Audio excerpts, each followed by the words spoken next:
film Soylent Green was made in 1973 and set in a dystopian world in the year 2022, where the government is secretly feeding the people food made of people. And the most pleasant experience one can have is state-assisted suicide.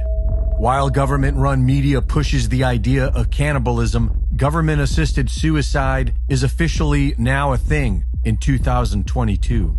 Before COVID, you could always count on modern medicine to keep you alive, so long as you had the money or insurance to pay for it. But these days, the hospitals seem more likely to liquidate you. And in Canada, they will help you kill yourself, even if you don't really want to die. Amir Farsood has applied for medically assisted dying, known as MAID. He lives in constant agony due to a back injury, but has started the process for end of life because his rooming house is up for sale and he can't find anywhere else to live that he can afford. He barely survives on Ontario disability support payments, which are just over $1,200 a month. He doesn't want to die, but being homeless is not an option. I know in my present health condition I wouldn't survive it anyway. Farsood meets the criteria for MAID: physical suffering due to disability that cannot be relieved.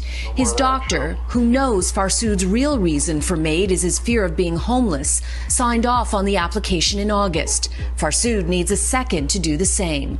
There's a 90-day waiting period. He believes he could potentially access MAID in about a month. I don't wish to be dead. Even with the pain, even with the meds, I still want to be here. According to the Canadian government, they are getting several requests for suicide from children, who they refer to as mature minors, and they are seeking to amend the laws so that these children can be euthanized without their parents' consent.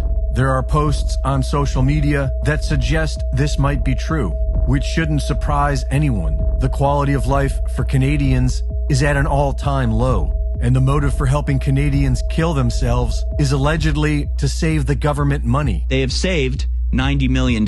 So, I mean, that's like 4 missiles flying to Ukraine. The government has infinite money for refugees and for, foreign aid and for, Democrat campaigns and for waging war in Ukraine, but no money to keep people alive. That's too expensive. This is the plan how they're going to save money. Sure, they're going to welcome in a couple million foreigners every year, put them on the free healthcare ticket. But average Canadians, sorry, it's time to suicide. It's time for death. After 6,465 individuals committed suicide with the help of MAID, medical assistance in dying, the Canadian government saved $86.9 million. About $13,000 per person. That's what an individual's life is worth today in Canada.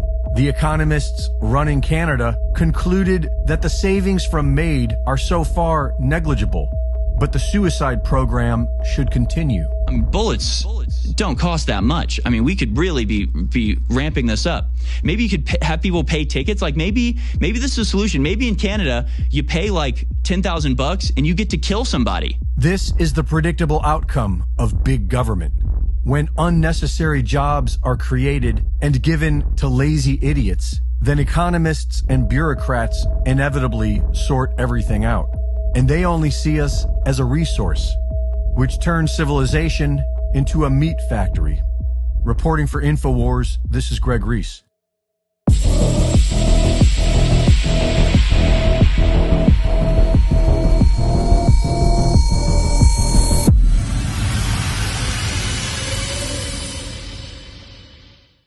Go to reesereport.com to sign up for my Substack, see my latest videos, and join me on Rockfin for news and analysis on the stories that matter every Friday night at rockfin.com/Greg Reese. The best-selling book in America last week was The Great Reset and the War for the World, written by Alex Jones. Jones sold more than 56,000 copies of his book last week. But the New York Times lied about that because the New York Times doesn't want you to know that. The New York Times wants you to believe that Alex Jones is more discredited than the New York Times. the paper that started the Iraq War by lying about weapons of mass destruction and got 1 million people killed. So they lied about his book.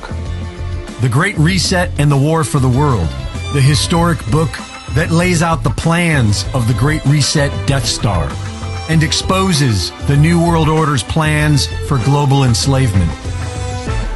Get your copy now at Amazon.com to keep the book at #1 and InfoWarsStore.com to help keep InfoWars on the air. The Great Reset and the War for the World by Alex Jones. Now #1 in the world.